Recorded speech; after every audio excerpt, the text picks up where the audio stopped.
Sebenarnya hari ini jadi hari yang spesial buat saya dan harusnya buat kalian semua karena masih muda semuanya. Saya ngeliat ada ribuan orang di sini, sisanya roh Tuhan ya. Karena saya percaya suatu hari nanti dalam waktu dekat tempat ini akan jadi tempat yang besar. Tempat ini jadi tempat yang jadi sebuah gerakan yang luar biasa untuk anak-anak muda yang cinta Tuhan dan akhirnya jadi dampak buat banyak orang. Oke, sebelum kita mulai sebenarnya saya mau perkenalkan diri karena mungkin banyak teman-teman yang belum kenal saya. Orang banyak bilang saya ini Julio Ekspor. Sebenarnya nama asli saya itu bukan Julio Ekspor.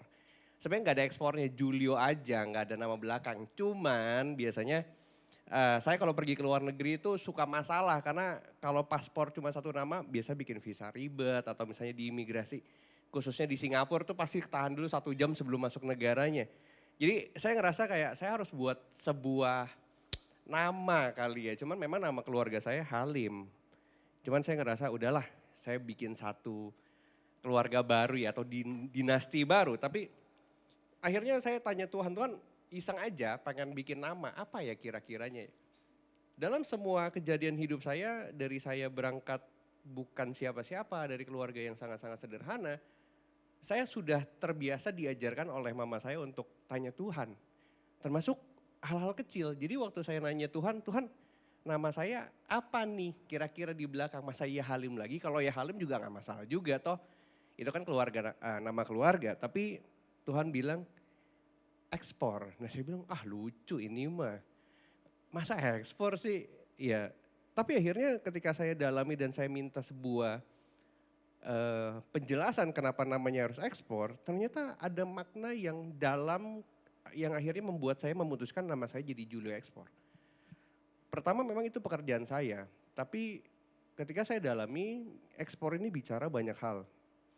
Saya bicara soal petani, saya bicara soal nelayan, saya bicara soal semua komoditas dan sumber daya alam yang Tuhan kasih di negara kita itu harus bisa dikembangkan jadi sesuatu. Dan menurut saya ini harus jadi tanggung jawab saya. Dan saya ngerasa sebelum saya mati minimal ada sebuah legacy atau warisan yang saya bisa kasih buat masyarakat di Indonesia. Itulah akhirnya membuat saya memutuskan untuk buat nama Julio Ekspor.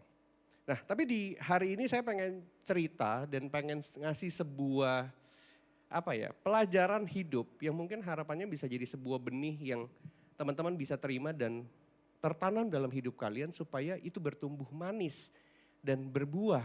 Karena saya percaya ketika hidup kita berbuah nih nggak cuma bicara diri sendiri. Kalau tadi Pastor Daniel bilang, oh iya pengen punya supercar, pengen punya rumah besar, ya siapa yang nggak mau, semua pengen mau. Tapi balik lagi, that's not the goal. Bukan itu tujuannya, tujuannya adalah jadi berkat, jadi dampak. Tapi banyak orang bilang, klise itu mah cuma buat omongan orang-orang yang udah kaya aja. Tapi jujur dan unik ya. Saya selalu bilang ke teman-teman semua, sebelum kita masuk ke dalam ayat yang menurut saya cukup menarik untuk dibahas, tapi saya bilang ke mereka, jangan dikejar, uang itu jangan dikejar. Karena jelas di Alkitab ditulis dengan sangat-sangat nyaring, carilah dahulu kerajaan Allah serta kebenarannya, maka semua akan ditambahkan kepadamu. Semua ini tuh bukan bicara cuman sekedar perasaan bahagia atau perasaan nyaman ya. Semua itu literally semua. Yang kalian bilang uang, yang kalian pengen jalan-jalan ke luar negeri, kalian pengen punya rumah, semua akan ditambahkan kepadamu. Tapi red line-nya, garis merahnya adalah carilah dahulu kerajaan Allah. Nah kalau kita bicara kerajaan Allah sebenarnya apa? Nah kalau saya boleh bilang dan pengalaman pribadi saya, hati Tuhan adalah jiwa-jiwa. Hati Tuhan adalah buat banyak manusia lainnya yang kalian harus berkati. Lewat pekerjaan kalian, lewat usaha kalian, kalian harus jadi berkat buat banyak orang. Entah gimana pun cara yang random yang manusia gak bisa pikir, disitulah Tuhan akan kasih berkat yang luar biasa. Karena di Alkitab bilang yang gak pernah dilihat mata, gak pernah timbul dalam hati, yang gak pernah didengar oleh telinga, itu yang Tuhan siapin buat kita. Jadi kalau yang masih bisa ditakar sama kita, kayaknya bisa nih dapat omset 1 miliar, ya. Artinya Tuhan punya lebih besar dari itu. Karena yang kalian gak bayangin itu yang disiapin. Mungkin jadi 10 miliar atau 100 miliar. Apapun itu. Tapi yang terpenting adalah itu harus jadi berkat. Semua yang kalian punya di tangan kalian itu harus jadi berkat. Dan buat saya itu harus bisa multiplier. Dari 1 jadi 2, 2 jadi 4, 4 jadi 8. Nah di sharing saya minggu ini sebenarnya saya pengen menarik. Judul sharingnya adalah God's favor comes upon you. Pertolongan Tuhan, penyertaan Tuhan itu ada dalam hidup saudara dan saya. Dalam hidup saudara dan saya itu selalu banyak pertolongan yang ajaib dan dahsyat. Cuman kadang-kadang kitanya aja yang nggak ngeh. Kitanya ngerasa ya ini mah biasa aja. Tapi percaya nggak percaya, Tuhan itu menolong kita dengan sangat detail. Kalau misalnya teman-teman ada yang udah pernah nonton Netflix itu yang Moses, yang dokumentari yang menurut saya sih menarik ya. Dan teman-teman coba boleh tonton. Ketika kita tahu Musa bawa bangsa Israel keluar dari Mesir. Dan akhirnya Raja Mesir ngejar, Firaun ngejar. Pakai pasukan berkuda, pakai kereta kuda paling cepat, dikejar. Dan di Alkitab bilang 3 hari 3 malam gak nyampe-nyampe. Kalau kalian baca dengan detail di dalam Alkitab sebenarnya Tuhan itu unik cara menolongnya. Dibilang di dalam Alkitab bahwa kereta kuda, roda kereta kuda yang mereka pakai untuk mengejar bangsa Israel itu dibuat miring. Jadi kalau Tuhan mau nolong hidup kalian, Tuhan bisa tolong dengan sangat-sangat detail. Jadi kalian gak usah takut kalau misalnya, hari ini Tuhan aku ada masalah besar, hari ini aku dihina orang, hari ini aku dihujat orang, hari ini aku ditipu orang. It's okay. Karena saya juga ngalamin, nanti juga saya akan ceritakan bahwa bulan lalu saya juga ditipu puluhan miliar dan habis juga. Tapi saya akan ceritakan bagaimana Tuhan menolong dengan hebat dan ajaib. Nah kalau sekarang kita buka ayat, teman-teman harus happy ya. Karena siapapun yang cinta Tuhan harus cinta firman-Nya, setuju ya?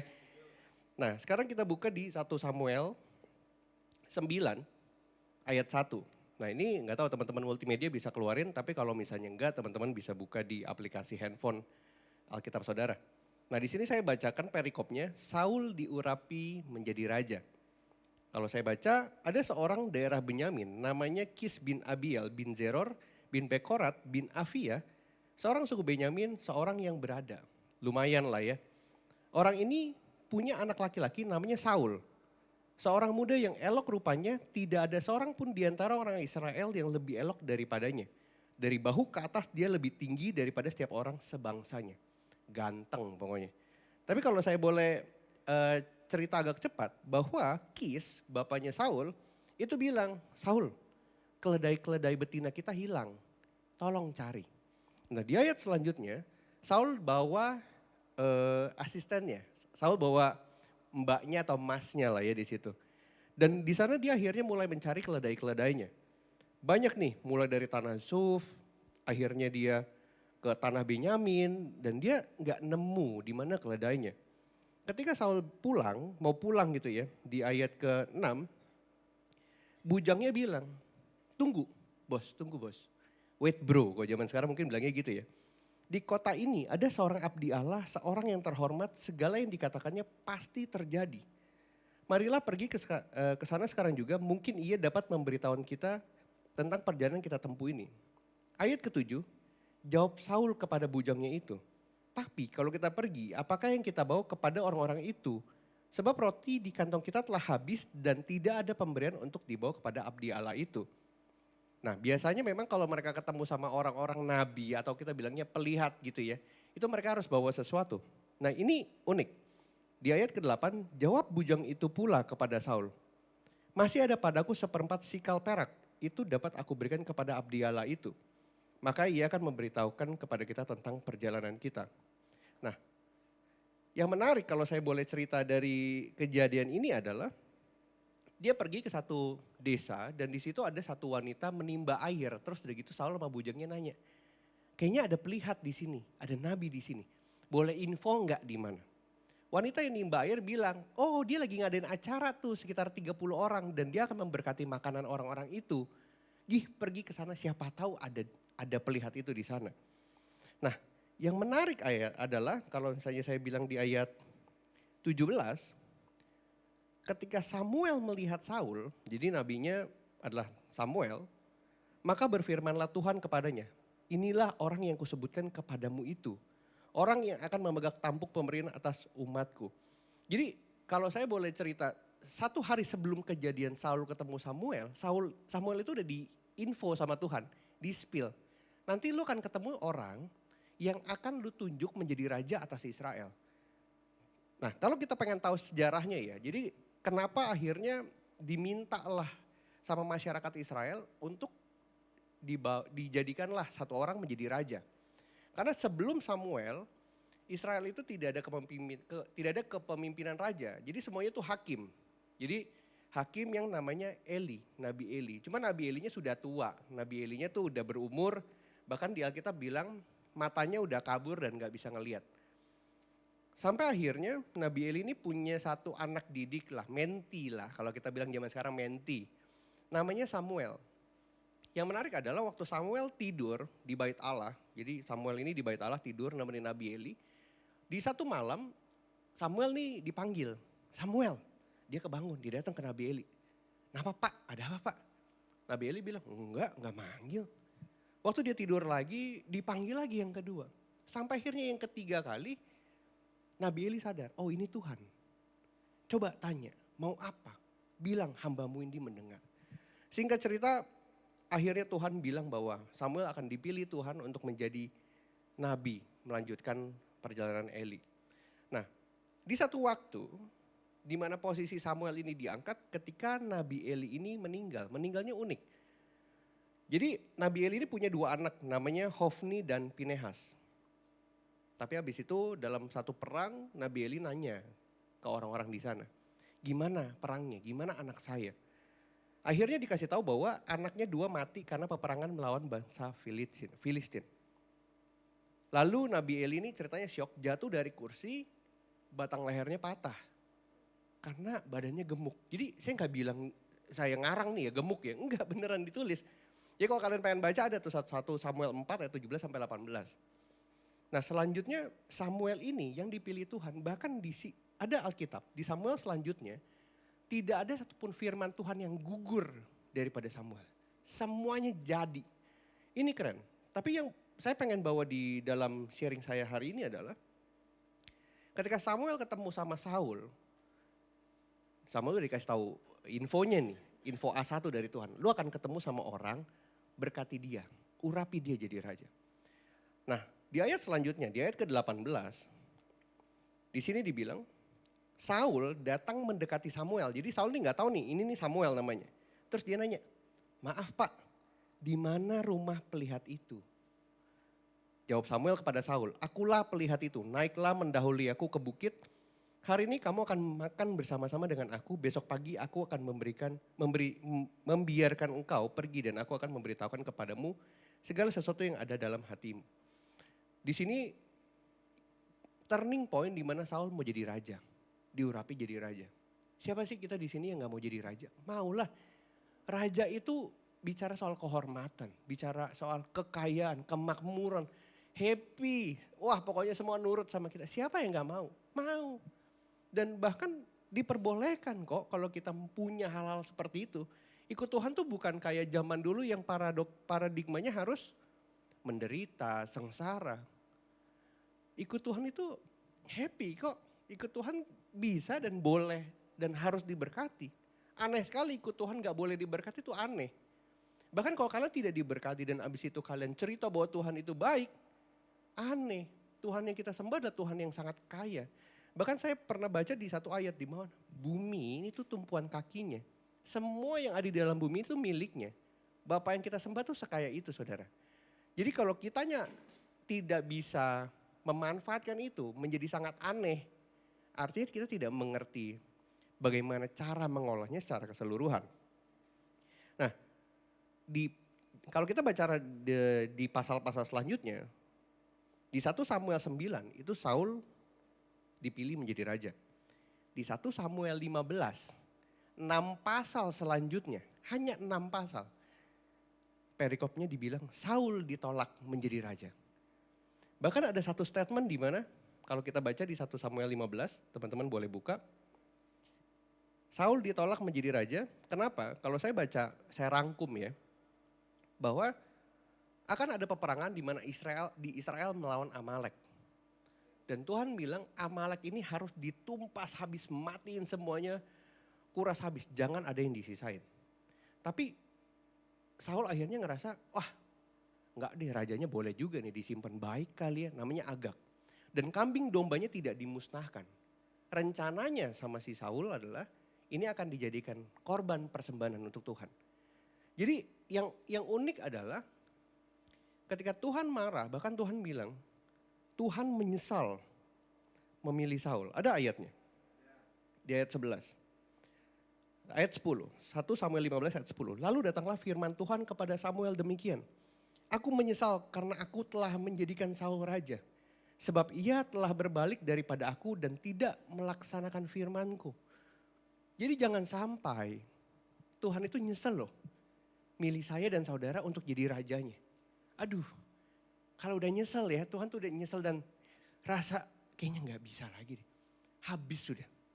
Kalian mau kaya, kalian mau pintar, lulusan Harvard, profesor, percuma. Sangat-sangat percuma. Mendingan kita bukan siapa-siapa, tapi ditunjuk Tuhan dan jadi sesuatu. Amin saudara, karena saya percaya bahwa yang membuat kita sukses, membuat kita hebat, itu bukan kuat gagah kita, bukan kepintaran dan bukan koneksi, bukan. Orang di luar sana mereka bilang, hidup harus punya koneksi, hidup harus punya partner, hidup punya harus backingan yang kuat untuk jadi sukses. Enggak, backingan kalian Tuhan yang maha besar tuh cukup. Cukup. Kalau orang bilang Juli mau punya backingan nih, orangnya bisnisnya kayaknya jalan-jalan aja. Iya, saya bilang punya. Backingan saya nih Bapa di surga yang punya semuanya. Luar biasa ya saudara, boleh tepuk tangan buat Tuhan yang luar biasa. Nah, kalian ikuti ceritanya, boleh imajinasikan dengan gaya Netflix kalian, silahkan. Karena ini cerita yang sangat menarik sebenarnya menurut saya. Jadi selanjutnya di perikop, di 1 Samuel 16, 1 Samuel 15 tuh perikopnya Saul ditolak jadi raja. Kita bicara nih sekarang di 1 Samuel 16. Ayat yang pertama, berfirmanlah Tuhan kepada Samuel. Berapa lama lagi engkau berduka cita karena Saul? Bukankah ia telah kutolak sebagai raja atas Israel? Isilah tabung tandukmu dengan minyak dan pergilah. Aku mengutus engkau kepada orang Isai, orang Bethlehem itu, sebab dia di antara anak-anak telah kupilih seorang raja bagiku. Ayat kedua, tetapi Samuel berkata, bagaimana mungkin aku pergi jika Saul mendengarnya ia akan membunuh aku. Saul dipilih Samuel untuk ditabiskan jadi raja. Tapi ketika didengar bahwa Tuhan telah menolak Saul, Samuel aja takut ngasih taunya. Dia takut dibunuh. Artinya apa? Artinya Saul ini terlalu arogan. Bahkan ketika Tuhan bilang, kalau misalnya kamu lawan Amalek, tumpas habis. 1 Samuel 15 ayat 15 kalau tidak salah. Saul bilang, enggak Tuhan, ini kan akan kukasih korban buat engkau. Dan di situ Tuhan marah. Jadi kadang-kadang kita punya alasan, bahkan saya punya cerita yang menarik dan ini cerita dalam lingkungan komunitas saya. Saya punya teman di salah satu komunitas mobil. Ini kalau setiap bulan spendingnya untuk yayasan, itu unlimited. Yayasan, gereja, panti asuhan, semua itu unlimited. Saya nanya, bro kenapa? Buat hapus dosa. Saya bilang, wah ketahuan nih bisnisnya apa. Ya sekarang udah gak sesuatu yang tertutup-tutupi lah. Kita bicara bisnis-bisnis yang gelap seperti itu. Terus saya ngerasa, emang Tuhan bisa dibeli ya? Emang ketika kamu bisa kasih 1 miliar, 2 miliar, 10 miliar setiap bulan Tuhan bisa gitu hitung-hitungan. Kalau kayak gitu yang miskin akan selalu gak bisa jadi apa-apa dan kaya yang selalu menang. Dan aku percaya Tuhan itu bukan Tuhan yang seperti itu saudara. Jadi jangan berpikir bahwa wah bisnis curang sedikit gak apa-apa lah. Toh juga ntar kan perpuluhan gereja GBACS lebih gede. Ya gak kayak gitu.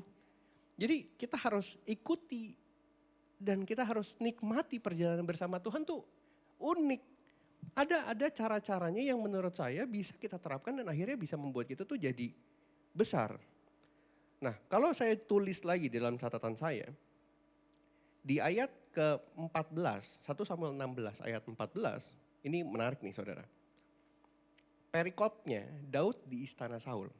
Kalau saya bacakan, tetapi roh Tuhan telah mundur daripada Saul dan sekarang ia diganggu oleh roh jahat yang daripada Tuhan. Wah ini kalau kalian nikmati dan kalian baca secara detail satu-satu ya ayatnya. Ini keren bro. Karena tetapi roh Allah telah mundur daripada Saul dan sekarang ia diganggu oleh roh jahat yang daripada Tuhan. Jadi roh jahatnya ini gak datang tiba-tiba nih. Roh jahatnya juga Tuhan yang kasih.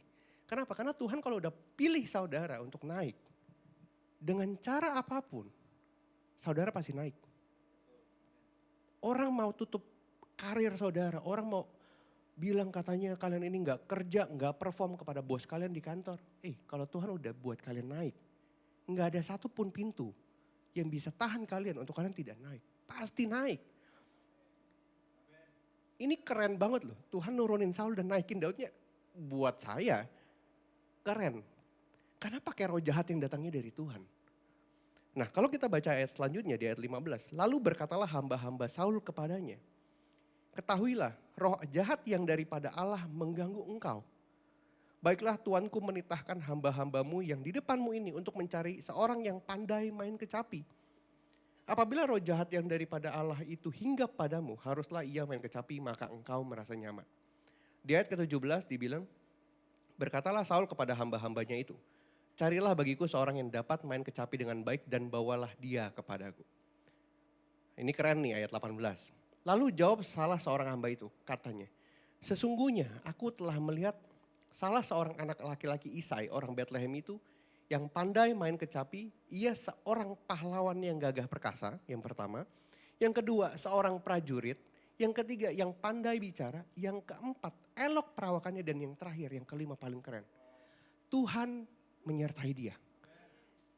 Jadi kalau kalian ada faktor ini, Tuhan menyertai kalian, kalian pandai bicara, kalian elok perawakannya. Gak ada satupun yang bisa menahan kalian untuk terbang ke atas sangat tinggi. Betul ya saudara ya, boleh tepuk tangan yang luar biasa buat Tuhan. Karena Tuhan itu hebat dan ajaib. Kalau Tuhan menyertai saudara dan saya, mau dunia tutup, mau sikut kiri, mau sikut kanan, gak akan jatuh. Saya boleh cerita kemarin, saya udah cerita dengan Pastor Daniel dan Pastor Debbie. Bulan lalu saya habis 20 miliar lebih, habis. Jadi ceritanya unik. Waktu sekitar 1 tahun lalu, saya tiba-tiba kedatangan satu tamu di rumah. Dan tamu ini ternyata adalah teman kecil ayah saya. Teman kecil dari umur 5 tahun. Sampai sekarang umur 60 tahun, ini kan 55 tahun pertemanan. Ini udah jadi golden age nih. Kalau misalnya pernikahan 50 tahun ini udah rare banget dan ini pertemanan. Nggak pernah ribut, nggak pernah ada masalah. Akhirnya tiba-tiba datang ke ayah saya, dia bilang, namanya Kusnadi. Kus, gue ada masalah nih. Ada istri gue, mantan istri, ngambil seluruh harta. Dan abis itu dia di perencanaan pembunuhan. Jadi memang ada kasusnya betul, tapi nggak mati. Si bapak ini, teman ayah saya ini. Akhirnya dia bilang, saya ada satu aset yang tersisa untuk saya bisa olah jadi usaha. Asetnya bangunan, kos-kosan, NJOP-nya 60 miliar. Ini saya kasih ke kamu, bayar aja setengahnya. Papa saya bilang, saya nggak punya uang, yang punya si Julio tuh. Akhirnya saya dipanggil lah. Saya tanya buat apa om? Adalah usaha. Awalnya nggak mau cerita, tapi akhirnya saya korek. Saya tahu usahanya juga untuk pergi ke Makau, untuk main judi. Dan menurut dia dewa judi. Saya bilang, saya nggak peduli. Tapi mau berapa nih harganya? Mama saya udah bilang, mama saya ini anak Tuhan banget. Jangan udah jangan. Jangan disentuh-sentuh dah, jangan kabur aja. Saya bilang, saya berusaha jago lah jadi pebisnis. Berapa? 60 miliar NJOP market price berapa? Ya 85 miliar bisa dijual lah, itu kos-kosan kok. Setiap bulan jalan okupansi 70%, hitung-hitung. Oke nih. Saya bilang ke mama saya, karena mama saya kan kita dari keluarga susah dan saya hidup sama dia dari kecil tuh dengan cara catering dan jadi ibu kantin. Jadi saya ngerasa udah Mi tenang, dari ibu kantin sekarang jadi ibu kos. Tenang, bisa nih kita upgrade nih. Enak kamarnya di 120.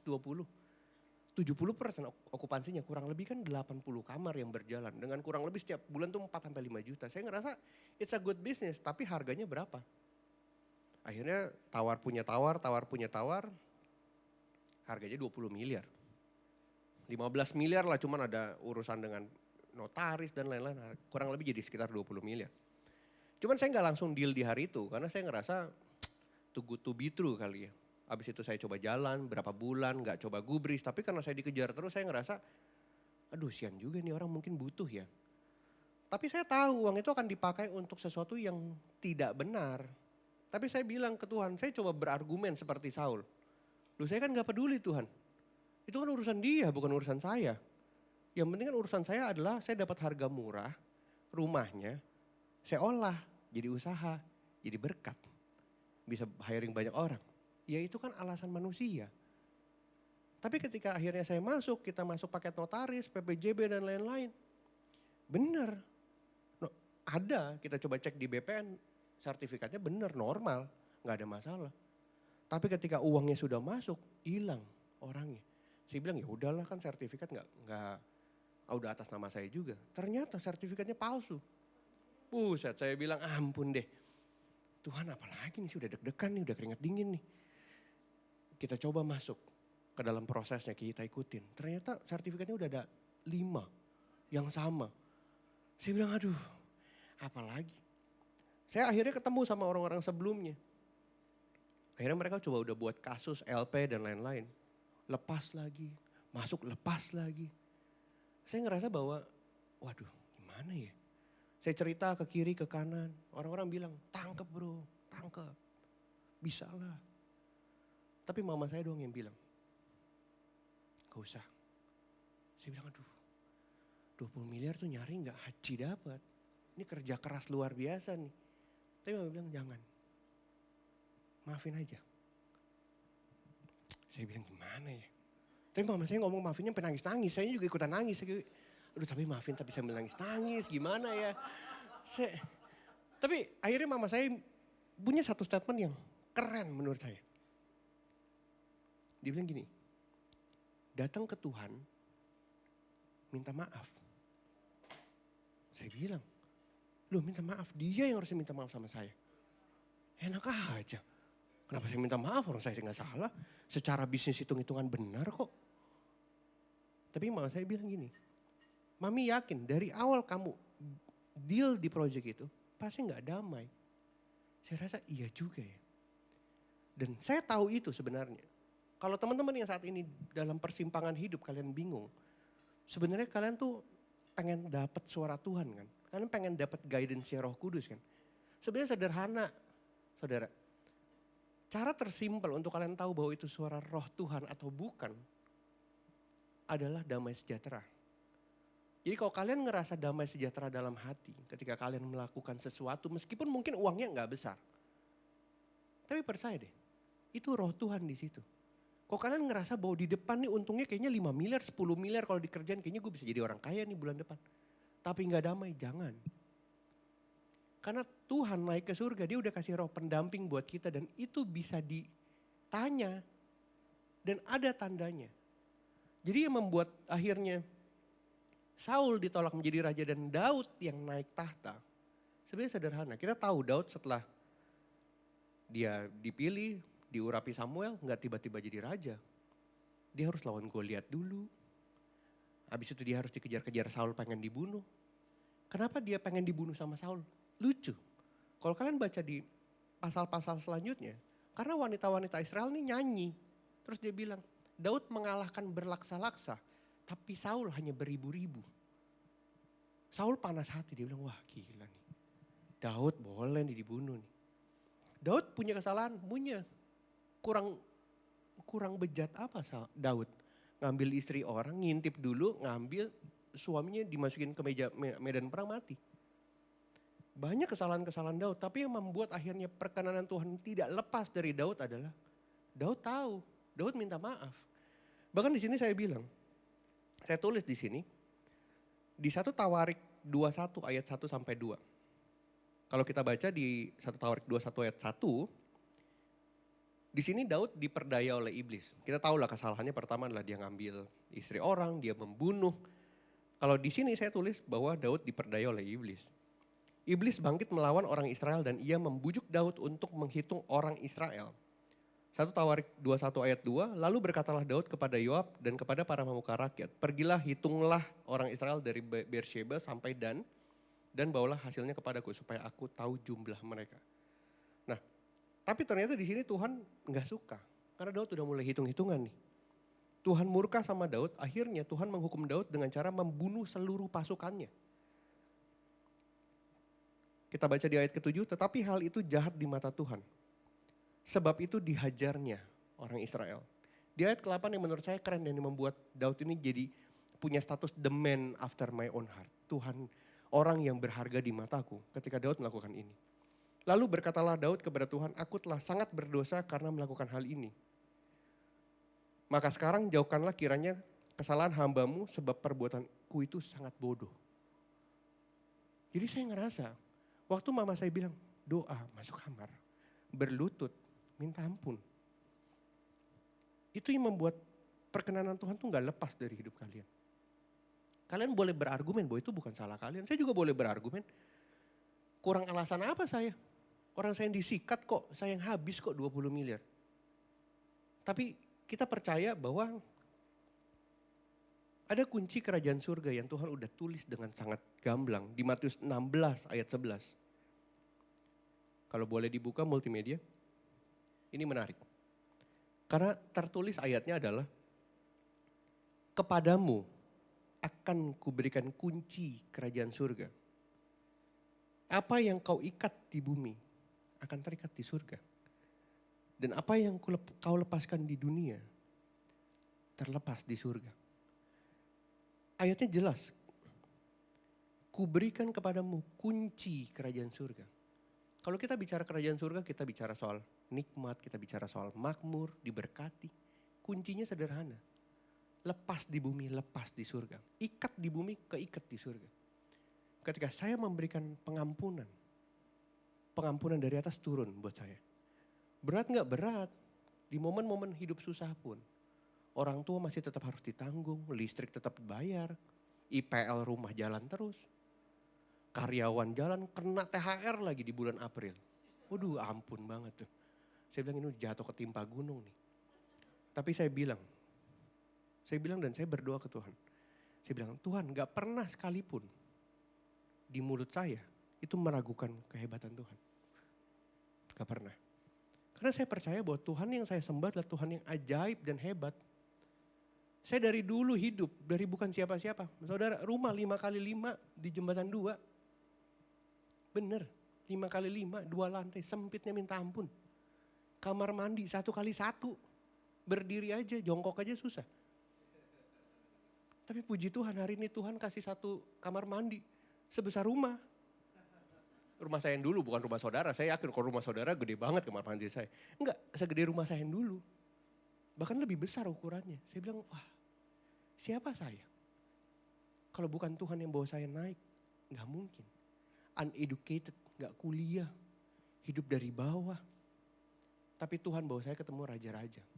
2018 saya pernah ketemu sama Pak Menteri Perhubungan dan akhirnya sampai 2018-2020 saya dipilih jadi staf khusus beliau untuk bawa program yang namanya Tol Laut. Jadi kalau teman-teman pernah dengar Tol Laut program mega projectnya Pak Jokowi 2018 sampai 2020 saya yang kerjain. Kita bawa barang-barang pokok dari Surabaya, dari Jawa ke Indonesia Timur. Begitu juga pulangan sebaliknya dan lain sebagainya. Saya kadang-kadang suka heran, siapa saya? Bukan siapa-siapa. Anak ibu kantin. Kata orang masa depan gak ada. Saya meragukan iya. Jangan kok orang lain ngomong. Sebelum orang lain ngomong saya juga bilang, udah bro diem. Udah tahu duluan. Bener, hidup sesusah itu. Sampai akhirnya saya percaya ya. Ketika kemarin kejatuhan saya di 20 miliar. 20 miliar mungkin gak masalah. Yang masalah tuh bulan-bulan tahun-tahun sebelumnya. Terus aja. Oh masalah lagi. 3 tahun saya berjuang. Dari 2021. Dari 2022 sampai 2024. Gak pernah sekalipun saya ngucap. Kok gini ya? Kok Tuhan kayaknya udah gak sayang sama aku? Gak pernah. Karena saya percaya semua yang terjadi adalah untuk kebaikan. Dan saya percaya juga, kalau saya belum ditolong, artinya game belum selesai. Kalau hari ini kalian ngerasa hidup kalian susah, kalian harus punya iman yang sama seperti saya pegang. Kalau Tuhan belum tolong, besok dia pasti tolong. Kalau besok dia belum tolong, minggu depan dia pasti tolong. Kalau minggu depan dia belum tolong, bulan depan dia pasti tolong. Karena kalau Tuhan belum tolong, artinya gamenya belum selesai. The game is not finished yet. Dalam hidup ini perjuangan memang luar biasa besar. Ya saudara ya, saya yakin ini muka-muka banyak masalah sama kayak saya. Kalau nggak masalah mah kadang-kadang orang nggak mau ke gereja ya Pastor Daniel ya. Orang kalau ke gereja biasanya ada masalah, saya juga ngerasa gitu sih, bener. Saya akui, saya agak kosong gereja 1 tahun waktu lagi ada duit. Waktu nggak ada duit mah nggak mau. Waktu nggak ada duit, waduh kayaknya pastornya kena banget di hati. Bener, kayaknya kata-kata kecil aja, aduh jadi sebuah jawaban Tuhan dan rema yang luar biasa ya. Ayatnya paling cuma berapa kata, tapi kayaknya kok kena banget ya. Jadi saya percaya bahwa hari ini kalian datang, percaya deh ada sesuatu yang tertanam dalam hidup kalian bahwa hidup belum selesai. Kalau hari ini mimpi kalian mungkin kerdil, ini terakhir saya boleh bilang, penutup saya. Kalau mimpi kalian kerdil, it's okay, gak apa-apa. Karena yang kerdil itu menjadi sesuatu yang besar. Nah saya pengen tutup dengan cerita di ayat ini. Di 1 Raja-Raja 18, ayat yang pertama. Karena udah mungkin sebentar lagi waktunya. Perikopnya dibilang Obadja pegawai Ahab bertemu dengan Elia. Jadi ceritanya gini di ayat yang pertama. Dan sesudah beberapa lama datanglah firman Tuhan kepada Elia dalam tahun yang ketiga. Udah 3 tahun nih. Pergilah perlihatkan dirimu kepada Ahab sebab aku hendak memberi hujan ke atas muka bumi.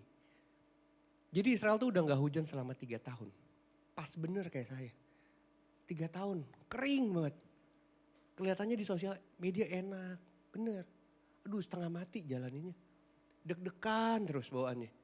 Ini masalah kok ada lagi, kok makin lama makin gede. Sama 3 tahun, kering, gak hujan-hujan. Tapi di sini dibilang di ayat kedua, lalu pergilah Elia memperlihatkan diri kepada Ahab. Adapun kelaparan itu berat di Samaria. Udah kering, kelaparan pula.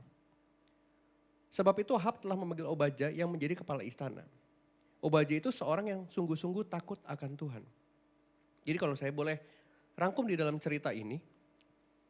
Jadi sebenarnya Elia ini disuruh Tuhan untuk kasih tahu, the rain is coming. Hujannya akan datang, the blessing is coming. Cuman Ahab masih gak percaya, sampai akhirnya dia bilang, masa iya? Emang benar Tuhan yang utus? Emang kamu benar Nabi Tuhan? Sampai yang menarik adalah, kalau kita baca di ayat-ayat selanjutnya, di ayat ke-20, 1 Raja-Raja 18 ayat 20, Ahab mengirim orang ke seluruh Israel dan mengumpulkan nabi-nabi itu ke Gunung Karmel. Jadi ceritanya Ahab ini pengen ngetes si Elia bener gak sih dari Tuhan. Nabi-nabi, cobalah lawan nabi-nabi kita. Sampai akhirnya bilang kita kasih satu korban dan api yang turun dari Elia atau dari nabi-nabi itu. Berarti itu Tuhan yang kita sembah. Ada 450 orang yang dikumpulin sama Ahab untuk buat korban itu jadi terbakar dari api. Yang menurut mereka datang dari dewa mereka. Sampai mereka berdarah-darah, sampai mereka seset-seset tangan, sampai mereka kerasukan. Gak datang-datang. Elia bilang, kalian nanti boleh baca sendiri di ayatnya. Elia mungkin kalau saya jadi Elia ya, saya nongkrong dulu ngopi, saya bilang udah belum? Cepet nih, kayaknya makin lama makin aneh gak turun-turun juga. Sampai akhirnya Elia bilang, di ayat ke-30, datanglah dekat kepadaku. Rakyat ngedekat nih, maka mendekatlah seluruh rakyat itu kepadanya. Lalu ia memperbaiki mezbah Tuhan yang telah diruntuhkan itu. Kemudian Elia mengambil 12 batu menurut jumlah suku keturunan Yakub. Kepada Yakub ini telah datang firman Tuhan. Engkau akan bernama Israel. Di ayat ke-32, ia mendirikan batu-batu itu menjadi mezbah demi nama Tuhan dan membuat satu parit sekeliling mezbah itu dan memuat 2 sukat benih. Ia menyusun kayu api, memotong lembu dan menaruh potongan-potongan di atas kayu api itu. Singkat cerita,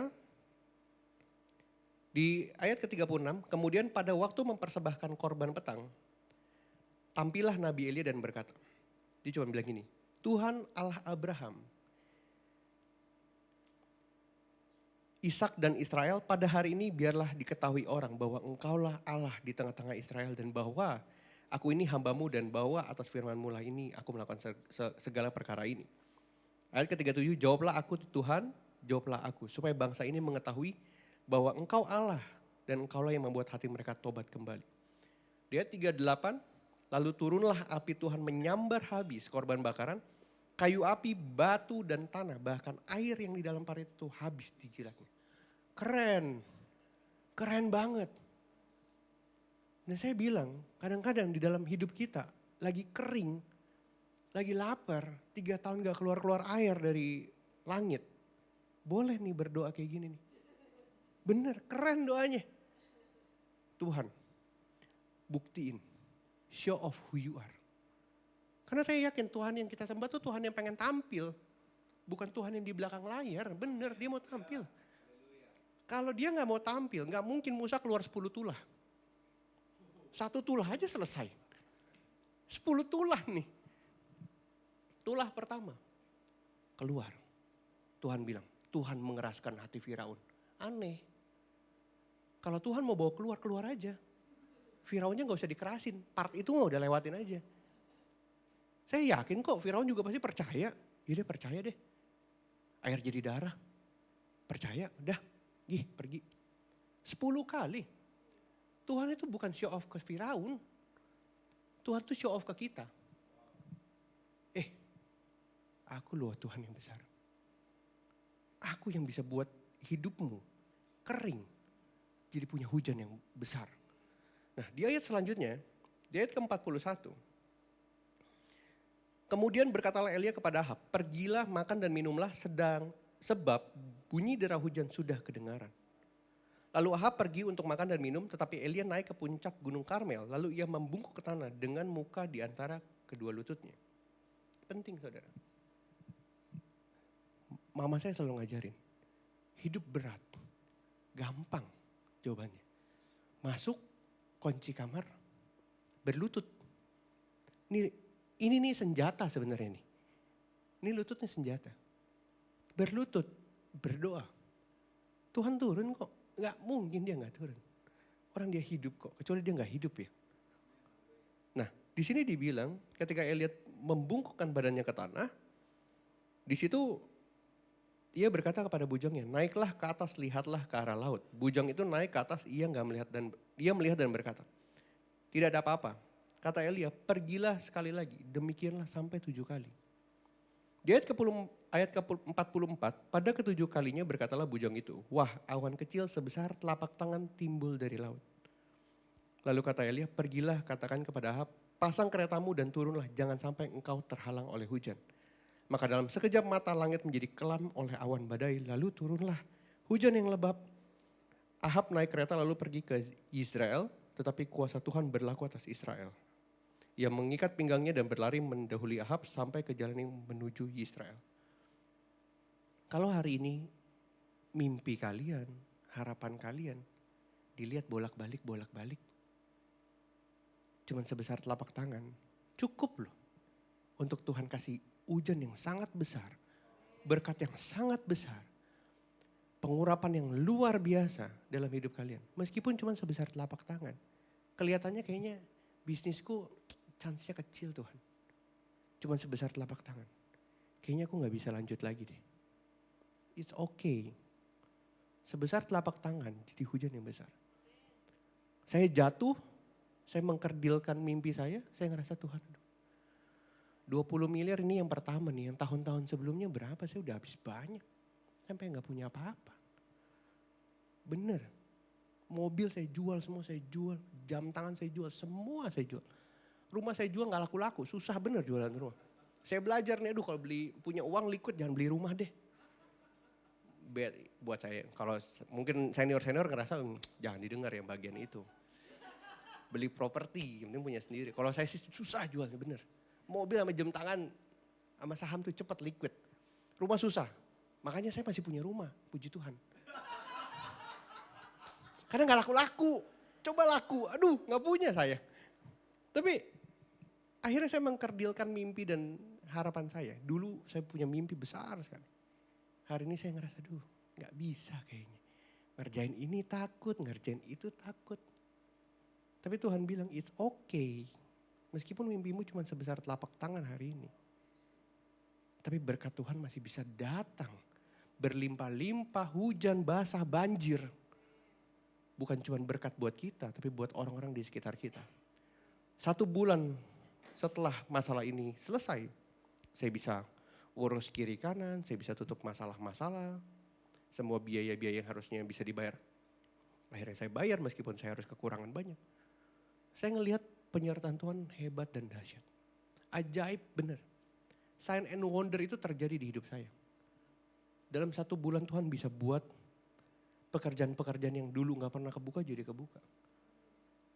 Puji Tuhan saya akhirnya saat ini punya perusahaan di Singapura. Saya punya di Jepang. Tadi saya cerita ke Pastor Daniel, minggu lalu saya ada deal dengan China dan Dubai. Yang dulu pekerjaan saya cuma lokal, ekspornya cuma dari Indonesia, sekarang kita bisa distribusi sendiri di sana dengan kantor kita di beberapa negara. Saya bilang hebat ya Tuhan nih. Dulu mana bisa sih? Dan tapi menurut saya yang penting adalah kalau di momen-momen kritikal itu saya gak pernah ngandelin Tuhan. Saya gak pernah pakai lutut saya buat berdoa. Habis saya. Bener, habis. Makanya gak ada lagi sekarang kelas menengah. Bener ya sadar ya? Kalau gak kelas atas, kelas bawah. Kita lihat dari ekonomi, entah naik gak turun. Yang ke atas makin ke atas, yang ke bawah makin ke bawah. Jadi kita gak bisa hidup nanggung nih. Nah, let it be, kesera, 9 to 5 kerja gitu aja. Ya sembah Tuhan ya sembah aja. Ya gereja aja deh yang penting gue datang. Gak bisa, ekstra. Karena janjinya terus naik bukan turun. Akhirnya kalian tuh harus punya set goal. Karena itu ada di atas bukan di bawah. Karena udah gak ada market tengah nih. Gak ada masyarakat tengah hari ini. Kalau kalian gak di atas, kalian pasti di bawah. Tapi janji Tuhan dalam hidup saudara dan saya. Tuhan yang menyertai kita, Tuhan yang kaya. Kita tuh bukan di tengah atau lagi di bawah. Kita tuh di kelas atas. Naikin skill kalian. Kalau nyembah-nyembah yang all out. Jangan cuma ngeliat kayak aduh berapa puluh orang udah nyembahnya gitu aja deh.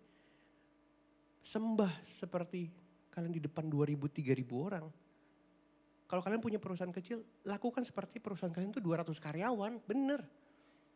Dengan cara seperti itu Tuhan akan bawa kalian dan tidak ada alasan untuk Tuhan tidak berkati kalian. Dan saya percaya hari ini jadi sebuah sharing yang membangun, memberkati dan harapan saya benih itu tertumbuh dalam hidup kalian dan berbuah manis, berbuah segar dan bisa dinikmati oleh banyak orang. Terima kasih buat saudara yang sudah mendengarkan dan Pastor Daniel, Pastor Debbie. Puji Tuhan luar biasa. Haleluya. Haleluya. Puji Tuhan, jangan turun dulu deh. Oke. Ya. Saudara diberkati? Berapa banyak yang diberkati? Haleluya. Yang gak datang rugi ya? Betul ya? Puji Tuhan, silakan duduk Julio. Puji Tuhan, ada beberapa kata-kata yang menarik sekali yang tadi saya tangkap ya. Thank you so much. Saya rasa Terima ini kasih. bukan kesaksian ya tadi itu saudara ya. Itu khotbah ya saudara. Amin, puji Tuhan ya. Haleluya, ada beberapa kata-kata yang menarik nih. Yang tadi satu itu diberikan oleh Julio itu adalah ketaatan. Bagaimana Saul yang diangkat oleh Tuhan itu yang kemudian justru yang meremehkan panggilan Tuhan. Betul nggak? Dia tidak taat tetapi kemudian malah Tuhan menyesal. Karena apa? Mengangkat Saul.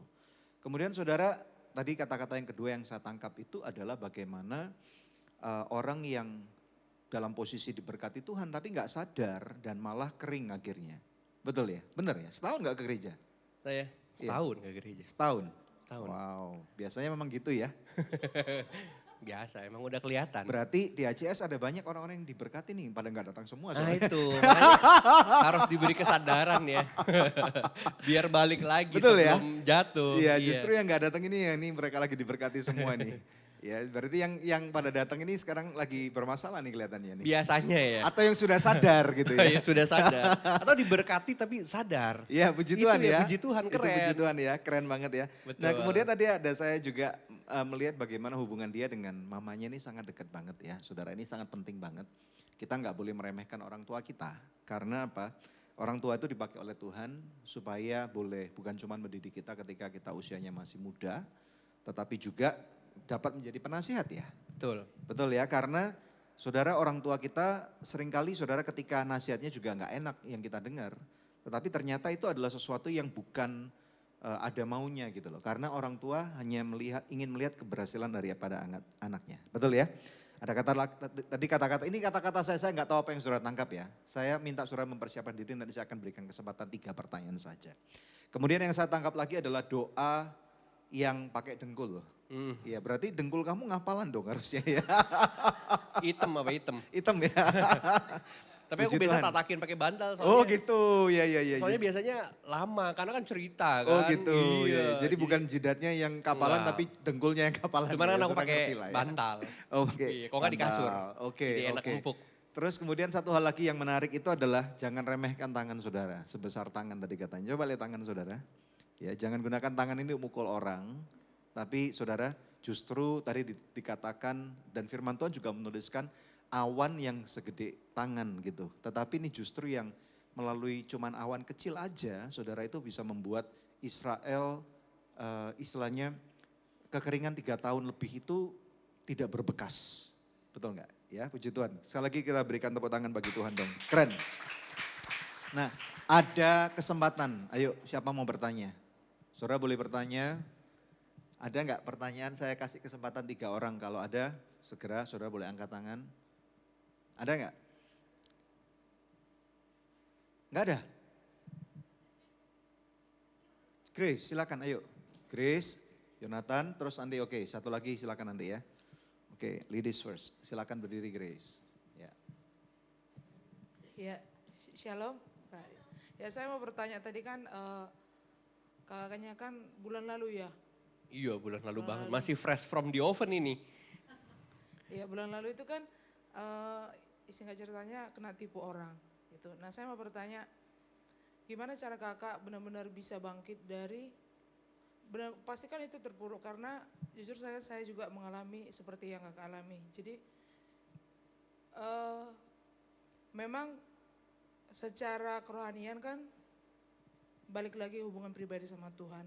Tapi maksudnya cara-cara yang bisa lebih spesifik setiap hari supaya rasanya hati itu bisa bangkit lagi. Karena memang kan mengampuni orang itu kan awalnya nggak mudah ya. Jadi emang benar-benar sampai pengen merudal bahasanya. Batak lah kau keluarkan gitu. Ku makan juga orang. Ku Erwin ntar gitu. Sampai kalau nangis darah. Bahkan saya sampai pernah berpikir pengen, aduh ini nggak direkam kan? Nggak direkam. Ya sampai kayak pengen, itu pikiran saya dulu ya, bukan masih baru sih. Jadi saya berpikir kalau ya udahlah saya cari, tapi ampuni aku ya Tuhan. Sampai cari pembunuh bayaran supaya nemuin dia sampai pengen segitunya gitu. Nah itu saya sempat berpikir memang seperti itu karena memang saking sakitnya ditipu gitu. Nah saya mau bertanya gimana caranya, hal-hal apa yang kakak lakukan yang setiap hari, kadang-kadang kan kalau kita sendiri kadang jatuh lagi, ngingat lagi, pusing lagi mikirnya gitu. Itu saja sih pertanyaan saya, terima kasih. Ya, mau dijawab silakan. Boleh. Ya. Relate banget ya. Ya. Kalau tadi baru berpikir, kalau saya pernah sempat ditawarin. Oh. Saya bilang, wah enggak deh bro, bener. Jadi gue yang takut dengernya.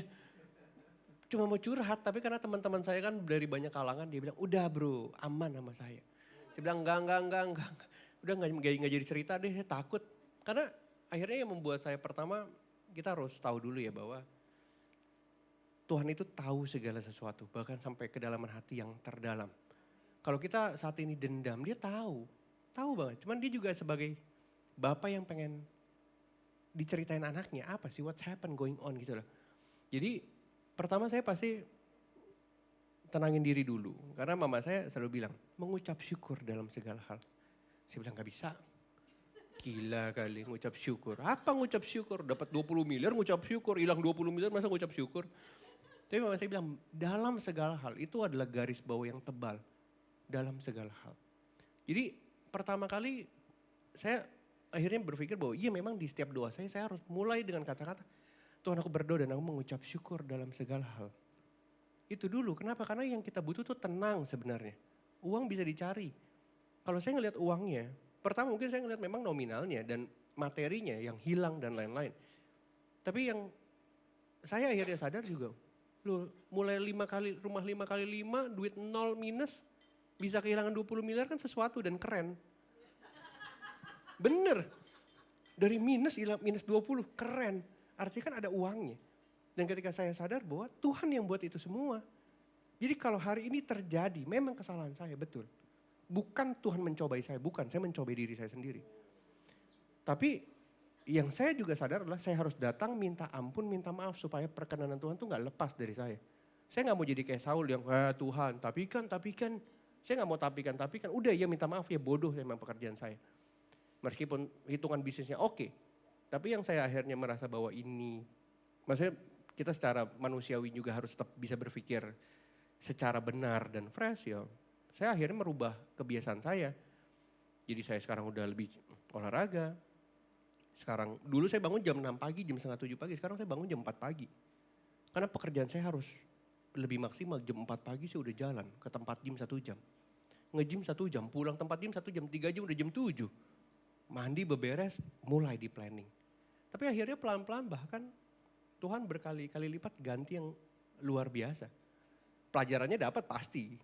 Tapi sisanya Tuhan bahkan buka-buka hal-hal yang gak pernah kulihat sebelumnya. Jadi menurutku pikiran hati harus benar. Di satu sisi spiritual things-nya juga harus benar. Itu. Great, amazing. Terjawab? Ya, puji Tuhan. Yuk. Menurut saya gini ya, kalau saya boleh kasih tambahan ya. Saudara, kehilangan itu adalah sesuatu yang menyakitkan. Dan kita tahulah ya, apalagi kalau kita masih kecil kehilangan mainan aja udah sakit. Apalagi kehilangan uang yang jumlah nominalnya juga tidak sedikit, betul nggak? Nah tetapi sebagai manusia hidup yang harus kita pelajari itu adalah mari kita belajar untuk menghandle kekalahan. Ya, kekalahan, kehilangan, kecurian, kerugian. Karena hal-hal ini tidak mungkin terlepas daripada kehidupan kita loh. Ya, banyak orang hanya mau belajar untuk meraih keberhasilan, tetapi tidak banyak orang yang belajar untuk menerima kekalahan. Nah kalau kita berjalan bersama dengan Tuhan, di bulan ini kita lagi belajar tentang musim. Mungkin aja ada musim-musim yang Tuhan izinkan, tadi apalagi kalau diakui itu keren banget ya. Jadi jangan salahkan orang lain terus, tetapi mungkin saja ada bagian peran kita di mana kita yang juga ikut bersalah. Sehingga kita ketipu, kita kehilangan dan lain-lain ya. Nah ini satu hal yang saya selalu ajarkan kepada beberapa orang adalah ketika kita udah tidak mungkin bisa recover dari angka yang ditipu itu, anggap aja itu sebagai satu taburan. Nah ini tidak mudah ya untuk menerimanya ya. Anggap aja lu nabur. Ya, jadi siapa namanya Julio nabur 20 miliar ke kehidupan seseorang. Dan karena apa? Walaupun ini sifatnya semu ya saudara ya. Tapi firman Tuhan kan berkata gini, ini cuma tentang merubah paradigma berpikir. Kalau kita berpikir bahwa kita ditipu itu sakit sampai ke bawah, sampai mati loh. Ya, dan kita tidak akan bisa melihat ada hari-hari baik yang Tuhan rencanakan buat kehidupan kita. Tetapi kalau saudara berani untuk merubah paradigma bahwa aku menabur ke dalam kehidupan orang itu. Bukan cuma relakan ya saudara, tetapi aku relakan plus aku anggap nabur nih dalam kehidupan orang itu. Firman Tuhan ngomong apa? Siapa yang menabur, orang itu akan menuai. Orang itu menabur badai ke dalam kehidupan kita. Dan saudara bukan kita nyumpahin orang itu, tetapi orang itu akan berurusan dengan Tuhan yang akan mendatangkan badai dalam kehidupan dia.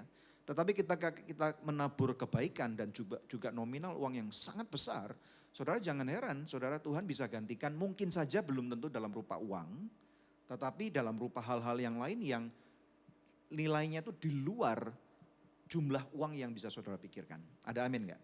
Terima saja itu. Ada amin? Amin. Puji Tuhan, Amin. yuk kita berikan kemuliaan yang paling meriah buat Tuhan. Pertanyaan kedua, silakan Jonathan tadi mau bertanya ya. Oke. Ya, makasih. Jadi saya pengen nanya sebenarnya kalau Bro Julio ini cara mengupgrade diri itu seperti apa sih? Apa aja yang biasanya dilakukan untuk mengupgrade diri ini kan?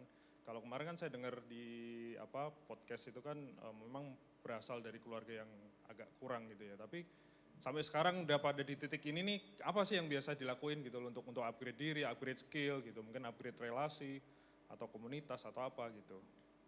Ya itu aja sih sebenarnya. Oke, jadi saya banyak banget, tapi balik lagi kita harus punya pemahaman dulu kenapa kita harus skillful. Karena banyak orang ngerasa ya Tuhan berkati aja. Ya udahlah aku cukup lah Tuhan berkati cukup. Nggak bisa bener.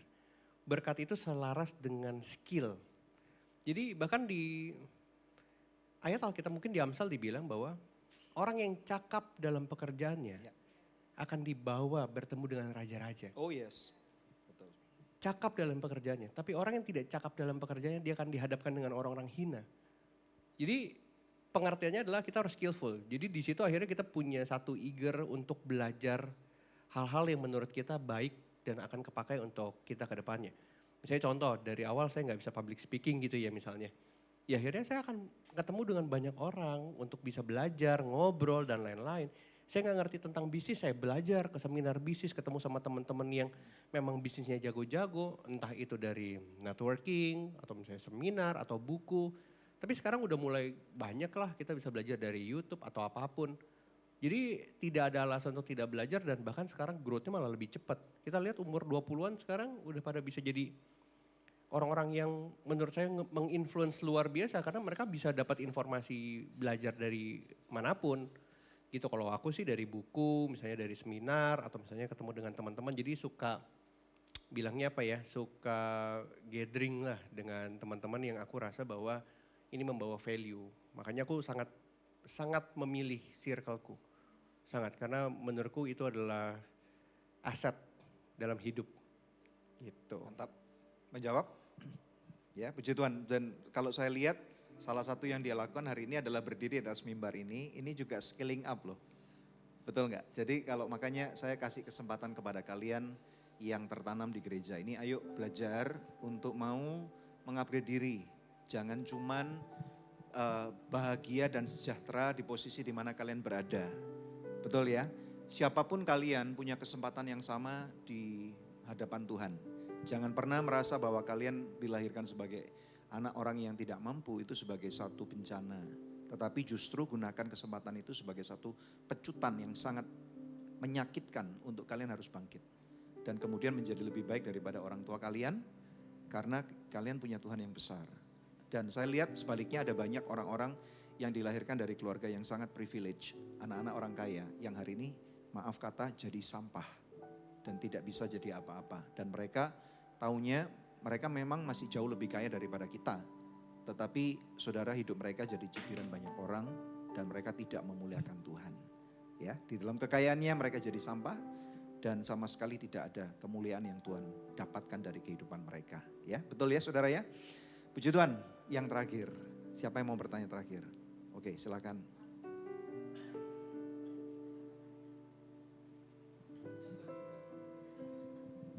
Tanya apa curhat ya?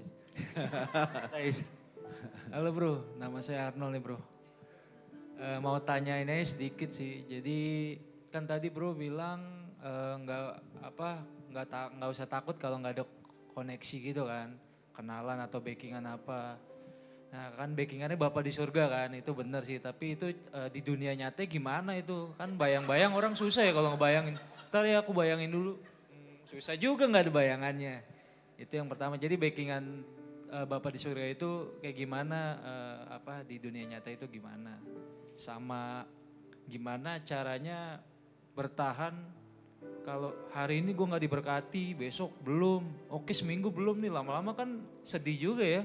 Maksudnya ya misalnya ya oke lah punya duit buat 1 tahun gak bisa makan, setelah 1 tahun Tuhan gak berkati itu gimana gitu di kehidupan nyata ya, biar kuat gitu. Sama satu lagi gimana, ini terakhir. Iya gimana caranya ekspor kopi ya, tadi ekspor kopi biar berhasil gitu lah. Itu dong. Oke. Tanya yang berhubungan dengan pekerjaan dia dong gitu. Curhat ya.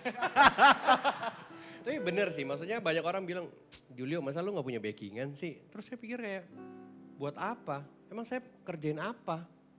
Pekerjaan saya juga bukan pekerjaan sesuatu yang butuh dibantu orang. Saya gak butuh di backing orang, saya ngerjain sesuatu yang benar kok. Saya benar-benar bantu turun ke bawah, bantu nelayan, bantu petani, kita bantu orang-orang kelas bawah untuk mereka naik. Dan bisa jadi membuka lapangan kerjaan buat orang-orang sekitarnya. Kenapa saya harus takut? Biasanya kalau teman-teman saya mereka punya orang di belakangnya, memang pekerjaan-pekerjaannya bukan sesuatu yang baik. Pekerjaan saya sangat baik. Kalau saya diapa-apain gitu ya, Tuhan bela dong. Saya nggak butuh polisi bela, saya nggak butuh TNI bintang 4 jenderal bela. Meskipun banyak yang mereka akhirnya dekat juga karena pekerjaan-pekerjaan ini membantu masyarakat. Dan mereka merasa, boleh juga nih dapat eksistensinya dari pekerjaan Julio. Ya silahkan, gak masalah. Yang penting kita jadi teman dan saya nggak butuh support apa-apa dari mereka. Banyak yang mereka mulai, boleh nggak kita investasi? Nggak perlu. Silahkan di tempat lain aja. Saya cukup. Karena ambisi saya bukan lagi untuk membesarkan kekayaan pribadi, tapi kan untuk banyak orang. Jadi kalau saya dapat sesuatu masalah yang menurut saya benar, secara hitung-hitungan aja benar gitu ya, dan saya melakukan pekerjaan yang baik, Tuhanlah yang bela. Saya mau lihat bagaimana Tuhan membela saya dengan hebat. Karena setiap pembelaan-pembelaannya menjadi satu cerita lagi buat saya. Dan menjadi sebuah keyakinan lagi untuk saya bahwa Tuhan benar-benar bela. Jadi keyakinan saya tuh makin lama makin kuat, makin lama makin kuat. Makanya saya akhirnya bisa bilang di pertanyaan kedua, kalau Tuhan belum tolong, dia pasti tolong. Karena dalam sejarah hidup saya, di titik nadir hidup, di ujung jurang, kayaknya mau jatuh nih. Kayaknya udah sampai ujung nih. Ditolong juga. Bener. Kalau 1 tahun dia belum tolong, tenang masih di tahun kedua. Kalau tahun kedua belum tolong, Tenang, masih di bro. tahun ketiga. Karena saya selalu percaya, iman adalah percaya sebelum lihat. Kalau kita lihat terus percaya, maaf kata orang-orang kelas bawah di luar sana mereka juga bisa ngelakuin hal serupa. Bukannya kita orang yang dipilih, dipanggil spesial dengan namanya sendiri. Julio benar-benar namanya Julio dan kita spesial. Kalau kita spesial, akhirnya kita juga punya satu speciality, yaitu adalah percaya meskipun belum lihat. Itu adalah menurutku skill yang mahal dan susah untuk dilatih dan dipunyai oleh banyak orang. Jadi, I'm the special one. So I have the special skill to believe, meskipun belum lihat. Nah kalau yang ketiga kita bicara ekspor, sebenarnya gampang sih. Aku punya anggota, dia ojek online. Hari ini bisa jualan ekspor kopi dengan brandnya sendiri di Australia. Keren. Wow, itu berapa volumenya berapa gede? Karena dia brand sendiri jadi setengah kontainer. I see. Tapi keren. Keuntungannya yang dulu cuma sekitar 200 ribu, 300 ribu. Sehari juga kalau dapat kadang-kadang 50 ribu. Hari ini keuntungannya saya ngelihat di rekeningnya 60 juta tiap bulan. Jelas ojek online. Jadi kalau balik yang pertama saya nggak butuh backingan. Orang saya bener kok. Cuma kalau ditanya gimana, ntar aja habis ini. Karena tahapan-tahapannya lumayan. Cuman nantilah ya. Kita setelah ini. Mantap, Gitu. puji Tuhan. Diberkati? Ya puji Tuhan. Saudara diberkati? Haleluya, puji Tuhan ya. Ayo kita bangkit berdiri yuk. Julio, thank you so much. Terima kasih Pastor Donald. Terima kasih sekali ya puji Tuhan. Kita berdoa untuk anak muda ini saudara ya. Kita berdoa untuk lawatan Tuhan tetap ada pada kehidupannya dan dia tetap boleh menjadi humble dan benar di hadapan Tuhan. Haleluya. Arahkan tangan saudara kepada beliau ya. Tuhan, Engkau sudah bawa anak muda ini sejauh ini Bapa. Dan Tuhan biarlah dia terus menjadi seperti yang terus dalam firman-Mu Tuhan. Dia boleh menjadi biji matamu.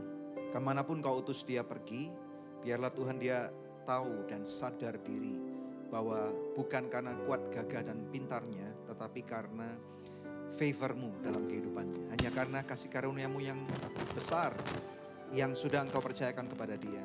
Lebih banyak Engkau dipercaya oleh Tuhan, lebih banyak pula tuntutan yang Engkau akan berikan atau hasilkan bagi Tuhan. Terima kasih Bapak, hari ini kami belajar sesuatu dari Julio Ekspor dan kami percaya Tuhan bahwa apa yang dibagikan kepada anak-anak-Mu di tempat ini menjadi benih yang baik sekali dan akan menjadi kemuliaan bagi nama-Mu. Dipermuliakan nama-Mu di bumi seperti di surga dalam kehidupan Julio. Berkati juga masa depannya, orang tuanya Tuhan dan semua hasil jerih lelah tangannya.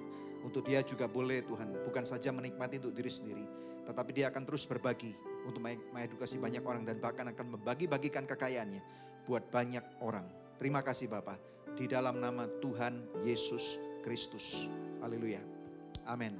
God bless you bro. God bless you. Saudara diberkati oleh Tuhan.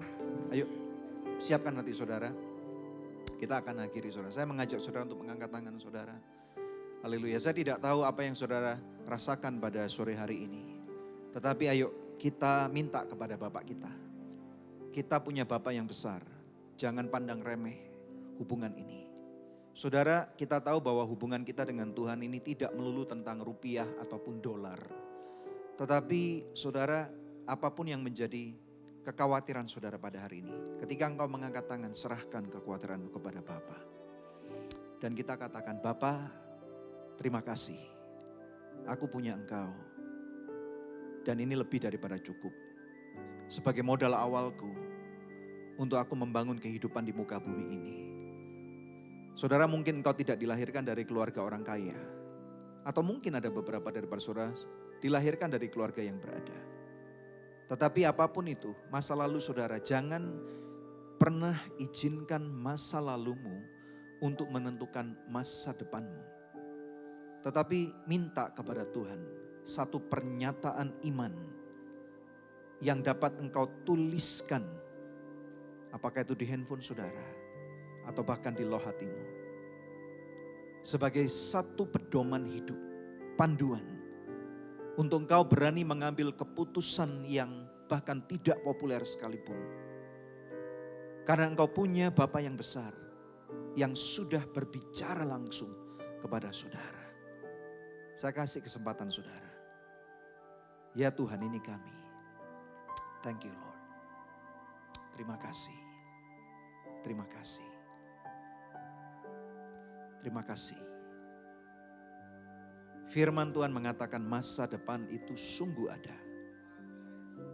Ada hari-hari baik yang Tuhan sudah rencanakan buat saudara. Dan seringkali kita tidak berani untuk bahkan bermimpi kembali.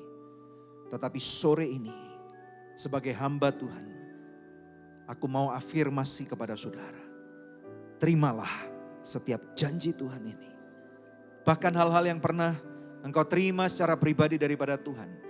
Bahkan hal-hal yang pernah dinubuatkan untuk terjadi. Ada hari-hari besar, hari-hari baik yang Tuhan sudah bahkan berikan dalam suatu mimpi atau suatu pernyataan iman. Biarlah engkau akan berani untuk membangunnya kembali. Bukan atas dasar keserakahan. Tetapi atas satu keberanian untuk engkau berkata kepada Tuhan. Tuhan, pakai aku menjadi alat pamermu. Supaya Tuhan aku boleh mempermuliakan namamu. Perlebar teritorialku Bapa. Dan Tuhan ajarkan kepada aku supaya aku tidak mendatangkan kesakitan bagi orang lain. Supaya aku tidak mempermalukan namamu. Supaya aku boleh hidup berbuah besar. Berbuah banyak. Dan Tuhan, buah ini bukan untuk mengenyangkan perutku saja. Tetapi bahkan untuk membuka lapangan pekerjaan bagi banyak orang. Memberikan kesempatan untuk mereka Tuhan naik. Untuk engkau memberkati mereka seperti aku sudah engkau berkati. Dan agar mereka tahu bahwa ada Tuhan yang hidup. Namanya Yesus Kristus. Engkau Tuhan yang hidup. Engkau adalah Raja di atas segala raja. Engkau yang layak disembah. Engkaulah pembawa keselamatan. Engkaulah yang membawa kehidupan yang kekal ini Bapa. Dan Tuhan, kami bersyukur karena kami disebut yaitu sebagai anak-anak-Mu. Terima kasih Bapa. Ayo saudara, berani kembali untuk bermimpi. Berani kembali untuk melihat kepada Bapa. Dia yang sudah melukiskan indahnya cakrawala. Menaruh segala macam konstelasi bintang-bintang yang ada, yang pernah kita lihat dan bahkan dikagumi oleh banyak orang. Dia bahkan yang sudah menaruh semua tambang-tambang emas, tambang-tambang perak, semua mineral yang diperlukan oleh manusia di dunia dan mensustain kehidupan. Dan dia adalah Bapamu. Lord, I worship you for who you are. I worship you for who you are. Terima kasih Tuhan Yesus. Terima kasih. Kami sembah Engkau. Engkaulah Raja yang kekal. Dari kekekalan sampai kekekalan yang tiada terhingga. Oh haleluya, we want to enjoy your presence in our life. Terima kasih Tuhan. Tuhan, aku tahu Engkau sedang membawa benih yang baru. Ada musim yang baru sudah datang dalam kehidupanmu saudara. Dan firman Tuhan mengatakan, lupakan masa lalumu. Lupakan semua bahkan pencapaian-pencapaian besarmu di masa lalu. Tuhan berkata lupakan. Seperti yang tertulis dalam Yesaya 43 ayat 18 sampai dengan 19, Tuhan berkata, tidakkah engkau lihat? Aku sudah membuat jalan-jalan yang di padang belantara, yang dulunya tidak ada sekarang ada.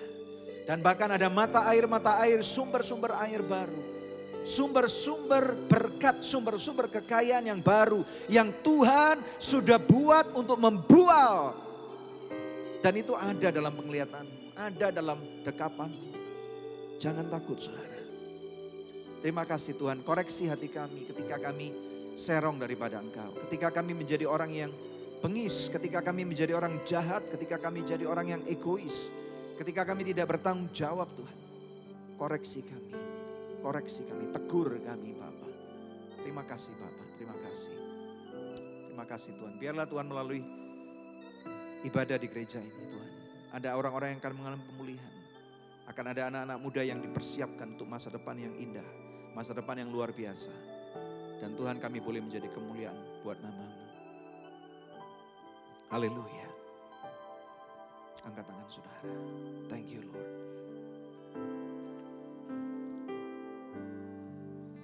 Terima kasih Tuhan. Haleluya. Oh, praise the Lamb of the Lord our God. Oh, praise His name forevermore. For endless days we will sing Your praise. Oh Lord our God. Sekali lagi katakan saudara. Haleluya. Oh, praise the name of the Lord our God.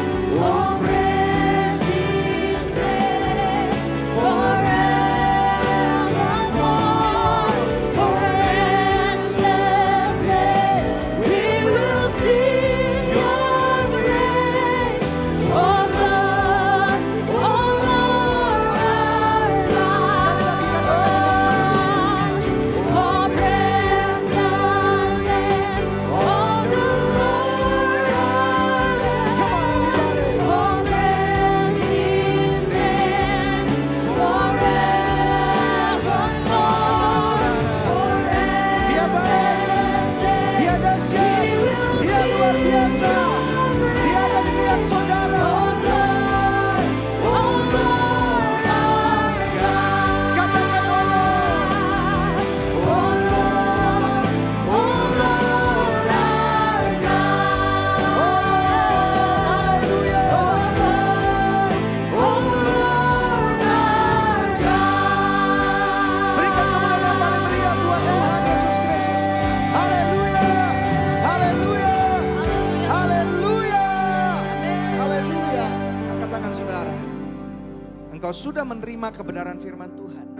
Dan bahkan engkau sudah menerima konfirmasi daripada kebaikan Tuhan dalam kehidupan saudara. Sekarang pulanglah. Bawalah kebenaran ini. Agar merubah hatimu, merubah pikiranmu. Menjadi orang-orang yang selaras dengan kebenaran firman Tuhan. Dan biarlah engkau tahu bahwa Bapa ada di pihakmu. Firman-Nya mengatakan, siapa lawan-lawan saudara. Terimalah berkat ini, aku melepaskannya. Berkat di dalam nama Bapa, melalui Putra yang tunggal, yakni Tuhan Yesus Kristus. Dan persetujuannya dengan Roh Kudus yang luar biasa. Ada tertulis dalam firman Tuhan yang mengatakan, dengar baik-baik, engkau kepala dan bukan ekor. Engkau naik dan tidak akan turun. Dan selama engkau dengan sungguh-sungguh mengerjakan apa yang firman Tuhan katakan, Tuhan sanggup membuat engkau menjadi orang yang berhasil dan bahkan berbuah lebat demi kemuliaan namanya. Mari saudara, biarlah engkau boleh menjadi saluran berkat buat banyak orang. Dalam nama Tuhan Yesus Kristus. Yang diberkati Tuhan, katakan amin. Kita berikan pujian yang paling meriah buat Tuhan. Selamat malam. Tuhan Yesus memberkati. Sampai jumpa di ibadah minggu depan. Haleluya.